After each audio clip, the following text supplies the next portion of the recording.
Bom, pessoal, vamos fazer a correçãozinha aqui da atividade que eu passei para vocês, tá? Foi uma revisão geral do conteúdo que vocês tiveram na primeira OE do Estado.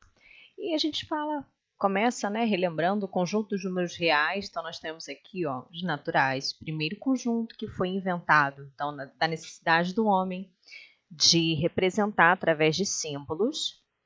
Aqui nasceram, né, foram inventados os conjuntos naturais. Então, nesse conjunto dos números naturais, 0, 1, 2, 3, 4, 5, 6, infinitos valores. Então, se eu perguntar 1 bilhão é natural? Sim, 1 bilhão é natural, porque representam quantidades inteiras positivas, né? Aí, depois de um tempo, né, os homens começaram a trabalhar com cultivo, com criações, e aí reza a lenda, rezam várias lendas, mas que nessa necessidade de representar as perdas. Então, por exemplo, imagina, tá ali com aquelas ovelhas que levou para pastar, e aí levavam-se 2 sacos, um de pedras pretas e um de pedras vermelhas. As pedras pretas representavam as quantidades que se tinham de ovelhas. Então, por exemplo, se saía uma ovelha, se tirava uma pedra preta do saco, duas pedras. Na hora que retornavam do pasto, essas ovelhas eram representadas pelas pedras pretas que se recolocavam no saco para indicar que elas voltaram. Se tivesse sobrado alguma pedra preta, obviamente que havia se perdido uma ovelha. E aí eles substituíam por pedras vermelhas. Essas pedras vermelhas viraram os números negativos, que representam as perdas. Então, o conjunto dos números inteiros, ele tem dentro dele os naturais mais os números negativos, tá bom? E aí, a necessidade fez com que também precisasse de um conjunto que representasse tanto os números naturais quanto as perdas, que são os inteiros, né? Que são, no caso, os inteiros, gente, é muito importante dizer que são os naturais ampliados, tá? Não é um conjunto à parte dos naturais, são os naturais ampliados.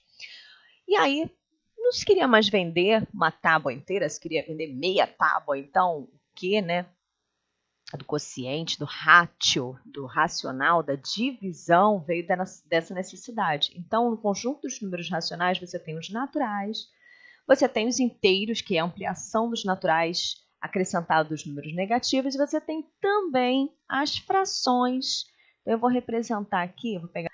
Então, você tem as dízimas periódicas, que é 0,666, você tem as frações, tá?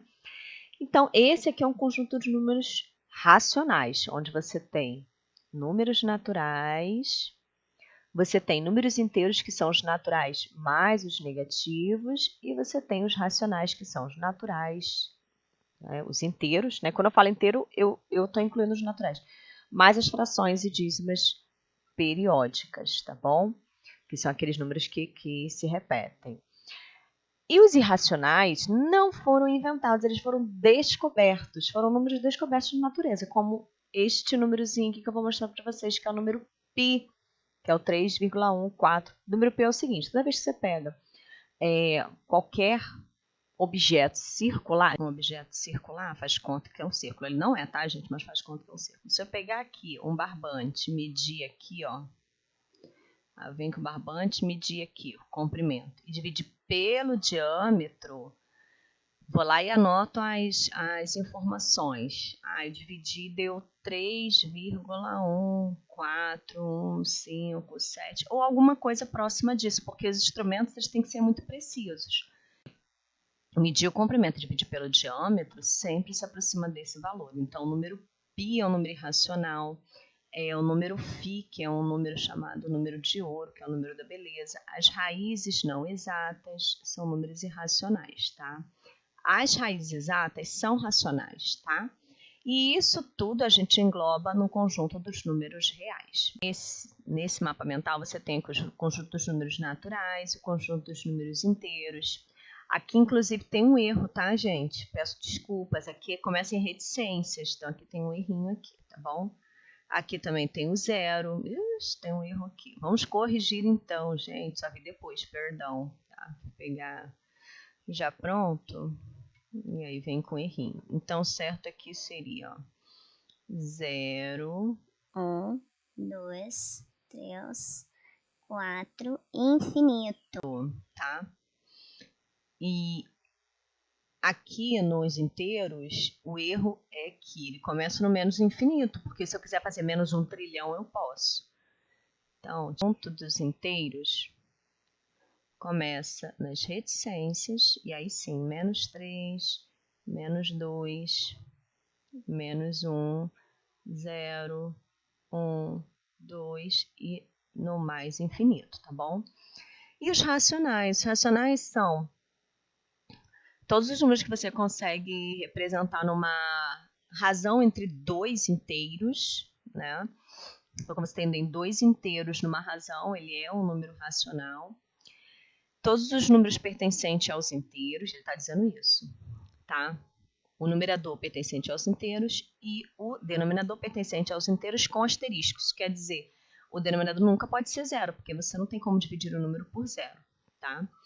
E aí você tem os irracionais, que eu acabei de falar isso para vocês, são decimais infinitos não periódicos, ou seja, as raízes não exatas, o número φ, o número π, né? Os números descobertos. As raízes não exatas foram descobertas, não foram inventadas. Conjuntos numéricos, os reais, gente, é a união, como está aqui, ó. Então, os reais é a união dos racionais e dos irracionais, porque esses irracionais aqui, ele não tem nada a ver com os racionais, tá bom? Os racionais, eles foram inventados, desde os naturais e os inteiros racionais. Os irracionais, eles foram descobertos, tá bom? E a interseção entre eles, o que eles dois têm em comum? Os irracionais e os racionais? Nada, não tem nem nada em comum, tá bom? Aí, prosseguindo, vamos para a página 2. Então, aqui na página 2, está falando da notação científica. Gente, olha só. A notação científica nada mais é que você ter uma mantissa multiplicada pela potência de base 10 elevada a quantas casas você vai ter que andar para o número original, né? Para chegar ao número original. Então, esse Azinho aqui, o nome dele é mantissa, como está aqui, ó. A é chamado de mantissa, está no intervalo, que ele tem que ser maior ou igual a 1, menor que 10. E B é o expoente, indicando quantas casas você vai ter que andar para voltar para o número original. Então, olha só esse número aqui, eu vou fazer com vocês. Ó, se eu colocasse a vírgula aqui, depois do 5, ia ficar 25. Só que não pode 25. Por quê? Porque a mantissa tem que ser maior ou igual a 1, menor que 10. E 25 passa. Então, eu vou ter que botar a vírgula aqui, ó, no 2,5. E aí sim, ó, 2,5 vezes 10 elevado a. Vamos lá, 2,5 pode? Pode, por quê? Porque é menor que 10, tá bom? E aí, o número original, ele é inteiro, então a vírgula estaria bem aqui, no finalzinho. Então, vamos ver quantas casas a gente tem que andar para voltar para o número original. Ó. 1, 2, 3, 4, 5, 6, 7, 8, 9.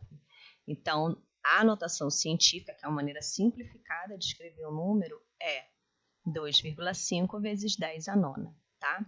E aqui também, só que aqui o número é muito pequeno, tá vendo? Então não pode, 0 não pode ser mantissa, porque a mantissa tem que ser um número maior ou igual a 1, e 0 não é maior ou igual a 1. Então onde que a gente vai colocar essa vírgula? Ó, se eu botasse aqui no 45, não poderia, tá? Então eu vou botar aqui atrás do 4. Então vamos lá, vou botar a vírgula aqui após o 4 e vou escrever 4,56. vezes 10 elevado a. Percebam que aqui a gente andou para a direita, então a gente precisa aumentar o número. Então, expoente positivo. Neste caso aqui, em que o número originalmente é 0, alguma coisa, menor que 1, eu teria que andar para a esquerda para voltar para o que era o número original. Então, o que a gente vai fazer? A gente vai ver quantas casas a gente vai voltar para a esquerda. Botamos a vírgula aqui, não foi? Então, 1, 2, 3, 4, 5, 6, 7 casas para voltar onde está a vírgula original. Então, por isso, menos 7. Se eu pedisse a vocês assim, olha, escrevam o número, sei lá, 67.000 em notação científica. Então, você não poderia botar a mantissa aqui, porque 67 é maior que 10, tem que ser menor.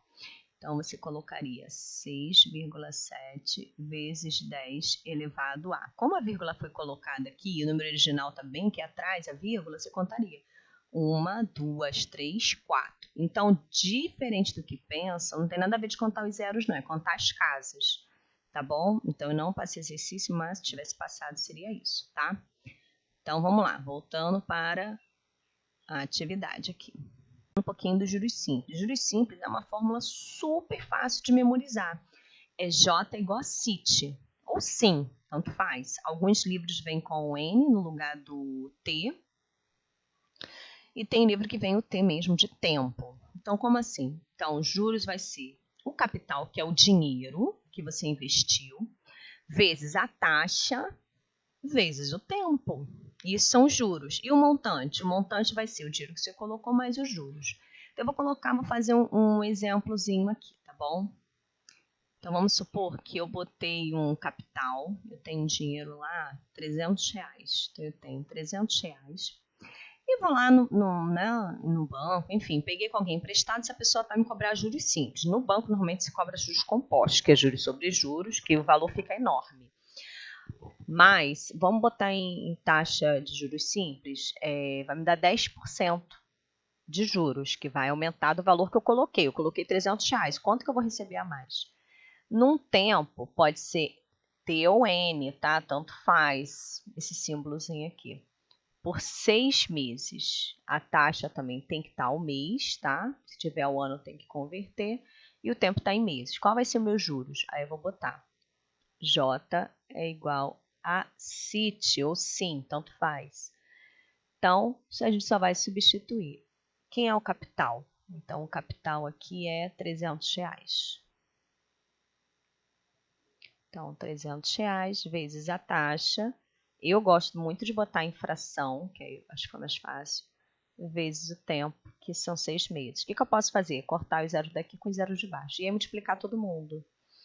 Olha os juros que eu vou ter, gente.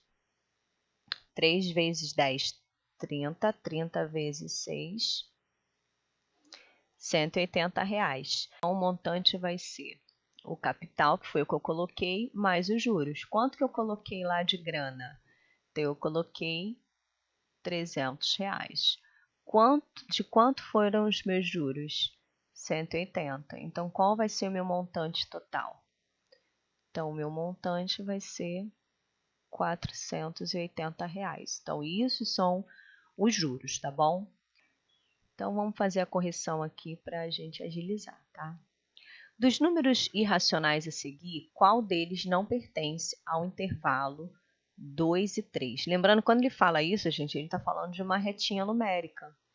Então, ele vai ter aqui, ó, os numerozinhos, e aqui ele vai ter 2 e 3. Gente, ela não está subindo a Praia do Forno, não, tá? É porque 2 e 3 aqui. Me desconcertei. Então, vamos lá. Número π. Olha só, número π é aproximadamente 3,1415. Então, não. Não não está no intervalo, não. Tá? Ele é maior que 3. Ele estaria por aqui, ó, entre o 3 e o 4. Tá? Que é 3,1, é R$3,14. Estaria entre 3 e o 4. Raiz de 2. Eu já ensinei a fazer aproximadamente a raiz quadrada. Tem fórmula, tem tudo mais, né? Mas o que você jamais vai esquecer é, caramba, ele está entre quais números? Ele está entre a raiz exata de 1 e a raiz exata de 4. Então, ele está entre 1 e o 2. Então, fazendo lá por estimativa, 1,4 vezes 1,4 é o que chega mais perto. Ó, 4 vezes 4, 16. 1 vezes 4, 4 com 5. 4 vezes 1, 4. 1 vezes 1, 1. Então, é 1,96. Então, aproximadamente, o valor de raiz de 2 é 1,4. Tem nada a ver, ela está entre 1 e 2. Vamos ver a raiz de 3. A raiz de 3 eu já sei que vai ser menor que a raiz de 4. Né? E como ele fala entre 2 e 3, então já não é raiz de 3. Raiz de 3 é aproximadamente 1,7, 1,73. Não, não está. Aqui, então, que não está mesmo, porque ó, menos 3, não, aqui só está positivo. Raiz de 6, vamos ver. Raiz de 6 está entre a raiz de 4 e a raiz de 9, né? E aí a gente pode até fazer por raciocínio lógico. Como assim? Por exemplo, se a raiz de 4 é 2 e a raiz de 9 é 3, Então, a raiz de 6 eu não preciso nem calcular, mas vai estar entre 2 e 3. Então, é esta aqui, tá? E aí, continuando, classifique as informações a seguir como V ou F. Então, vamos juntos. Um número inteiro pode ser um número irracional? Não, a gente viu que o número irracional, o conjunto irracional, tem nada a ver com racional. Então, falso. O conjunto dos números racionais tem inserção vazia, interseção. Isso quer dizer o que tem em comum os números racionais e irracionais? Não tem nada. Então, é vazio a interseção? Verdadeiro, é vazia. O conjunto dos números irracionais está contido no conjunto dos números reais. Sim, gente, todos os conjuntos estão contidos nos reais, tá? O conjunto dos números reais está contido... Meu Deus, calma aí. Vamos só aqui relembrar os conjuntos, tá bom? Porque você já deve estar assim, oi, não tô entendendo nada. Então, ó, primeiro a gente tem o conjunto dos números naturais, 0, 1, 2, 3, blá, blá, blá. Foi ampliado para os inteiros. Então, já que ele foi o primeiro a ser inventado e foi ampliado, ele está contido nos inteiros, tá? Os naturais estão contidos nos inteiros. Que precisou ser ampliado para o conjunto racional. Então, de novo, ó, o natural está contido no inteiro, o inteiro está contido no racional. Do maior para o menor, que foi o último a ser inventado, aí ele contém. Então, por exemplo, quando eu falo contido, ele está dentro. Então, o natural está dentro dos inteiros, que está dentro dos racionais. Agora, do contrário, eu não posso falar contido, tem que falar contém.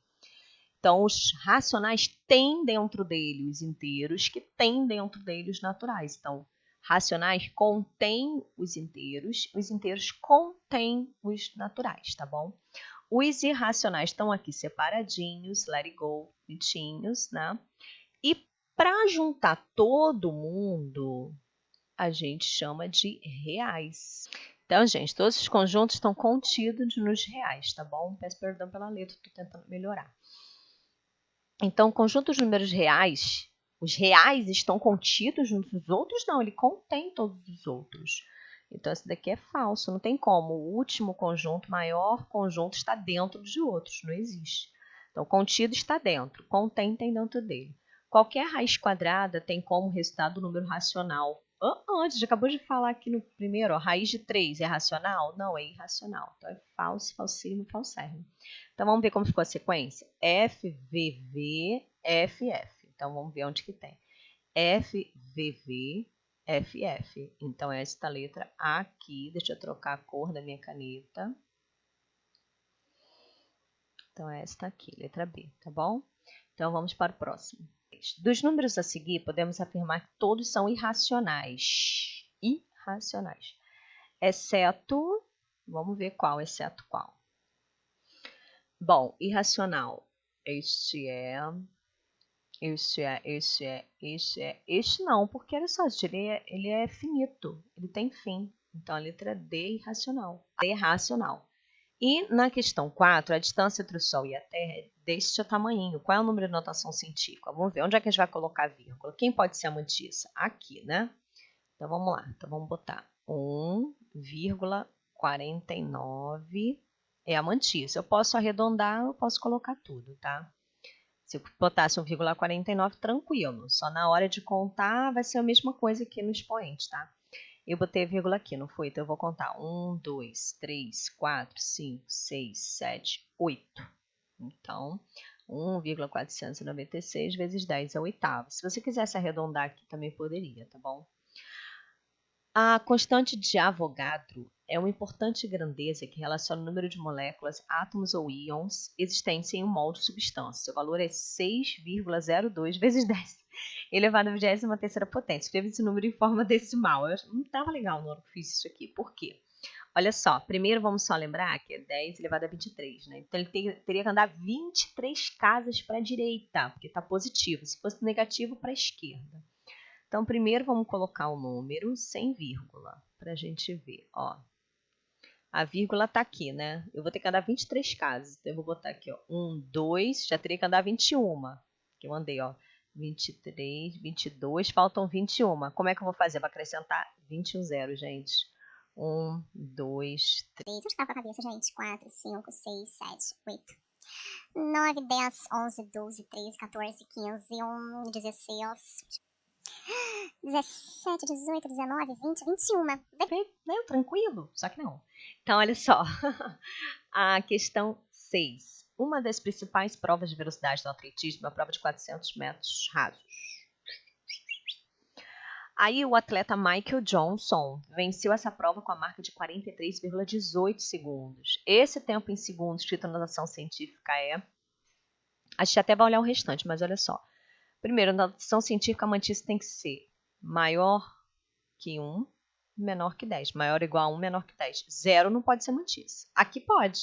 Ó, 4, o que ele fez aqui? Ele colocou a vírgula aqui. Então, vamos lá. Se colocou a vírgula aqui, quantas casas eu vou andar para voltar para o original? Vamos ver. Foi colocada a vírgula aqui, o original estava aqui, andar uma casa. Então, é 4,3 vezes 10 elevado a 1. Então, é a letra B de bola. Então, gente, tem aqui, mas essas opções a gente vê que não estão corretas, porque, como é que 43 vai ser uma mantice? Tem que ser menor que 10. Como é que 431 vai ser uma mantice? 4.318 não tem como. E questão 7, onde se aplicou um capital de R$ 1.200? Então, vamos lá. Então, o capital dele foi R$ 1.200. É uma taxa de 2% ao mês. Então, a taxa, que é o I, é 2% ao mês. E aí é importante a gente saber o mês, a taxa se está ao mês e o tempo se está em mês, senão a gente tem que converter, tá? Então, vamos lá. O tempo, eu posso chamar de T ou N, tanto faz, são 14 meses. E aí ele quer saber os juros e o montante. Então, vamos lá calcular esses juros aqui. J é igual a CIT, né? Então, vamos lá. Qual é o capital? 1.200. Qual é a taxa? 2%. Eu gosto de botar em fração, fica mais fácil. Vezes o tempo, que são 14 meses. Vá cortar os zeros daqui com os zeros daqui. 12 vezes 2, 24. Então, vamos fazer 24 vezes 4 para descobrir quanto que vai ser de juros. 24 vezes 14. Oh, meu Deus. 4 vezes 4, 16. Vai 1. 2 vezes 4, 8 com 9. 4 vezes 1, 4. 2 vezes 1, 2. Então, aqui vai ser 6. 9, 4, 13. Vai 1. 336 de juros. Então, vai ter aqui, R$ 336 de juros. E aí, qual vai ser o montante? O montante, de novo, gente, é o que você colocou mais o que ganhou de juros. Então, o capital mais os juros. Então, qual foi o capital aqui? O capital foi de R$ 1.200. Quais foram os juros? 336. E aí, você vai somar. 1.200 mais 336, 1.536. A prof errou aqui, tá? Então, 1.536 é o montante, tá bom? E aqui é 8. Juliana foi ao banco solicitar empréstimo de R$ 15.000. Ela terá que pagar essa quantia ao término de 3 anos. Opa, olha só.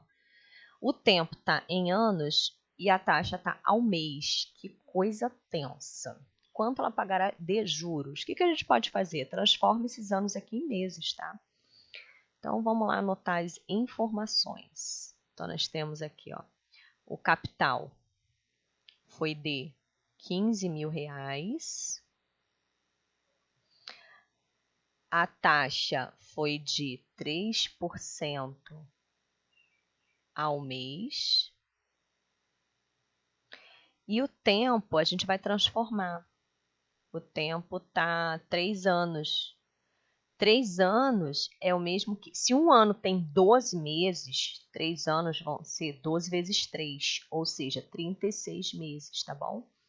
E aí a gente vai fazer o cálculo. Capital, 15.000 vezes a taxa vezes o tempo, que é 36. E a gente corta 2 zeros daqui com 2 zeros daqui e multiplica. 150 vezes 3 vai dar 450. Estou multiplicando. 15 vezes 3, 45. Então, vou fazer aqui no cantinho, depois eu apago. Então, vai ficar 450 vezes 36. Vai ser um valor alto aqui, hein? 0 vezes 6, 0. 5 vezes 6, 30. 0 vão 3. 4 vezes 6, 24. Com 3, 27. 0 vezes 3, 0. 5 vezes 3, 15. 4 vezes 3, 12. Com 1, 13. E a gente soma. 0, 0, 12, 1. 2, 3, 5, 1, 6. Então, vai dar R$16.200. Meu Deus, que juros são esses, senhor? Quem dera fosse verdade, né, gente? Então, R$16.200. E aí ele quer um montante. Então, o montante eu vou somar esse capital mais os juros, tá bom? Então, vamos lá. Então, o montante aqui vai ser 15.000 mais 16.200.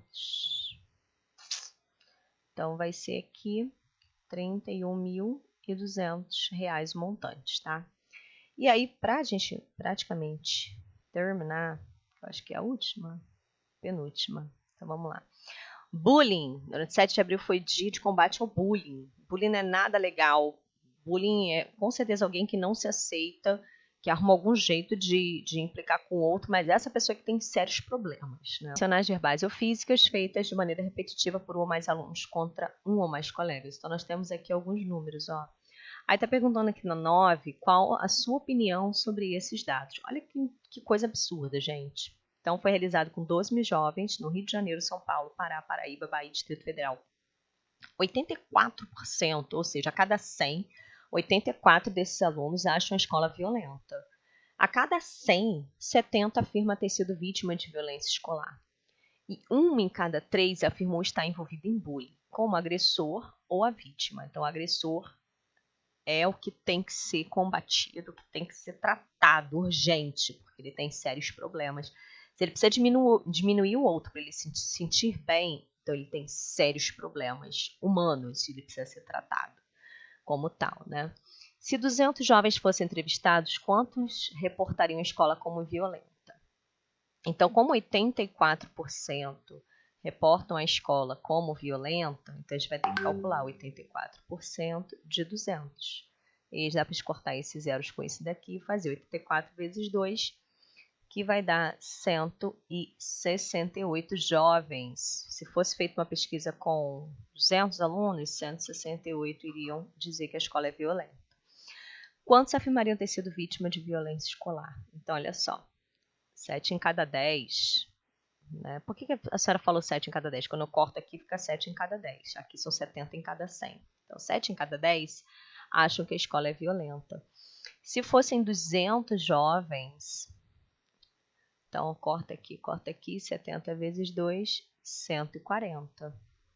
Então, 140 já foram vítimas. Quantas afirmariam estar envolvida em bullying, com bullying? Então, aproximadamente, tá? A gente esqueci de botar aproximadamente ali, porque é 1/3. Então, a gente vai calcular 1/3 de 200. Só que não vai dividir, não vai ficar exato, né? Então, aqui, ó, 200 vezes 1 dá 200. Quando tem ninguém embaixo, bota 1. 3 vezes 1, 3. Quanto que é 200 dividido por 3? Então, não vai dar exatamente. Vai dar 60 e poucas pessoas. Vou armar a conta aqui, tá bom? Então, ó, 200 dividida por 3. Então, quanto vezes 3 chega mais próximo de 20? 6. 6 vezes 3, 18. Para 20 faltam 2. 66. Vai ficar isso o resto da vida. Então, aproximadamente 66 pessoas, né? Então, 66 pessoas. Sobre a sua pesquisa, qual foi a pergunta? Ah, meu Deus, isso aqui não era para vocês, não, gente. Essa pesquisa aqui não aconteceu. A professora esqueceu e botou isso aqui que não tem nada a ver. Eu pedi para vocês fazerem a pesquisa e não fiz. Então, anote suas dúvidas, interaja com a professora na plataforma para sinalizar suas dificuldades. Espero que vocês tenham entendido. Beijo grande. Fiquem com Deus.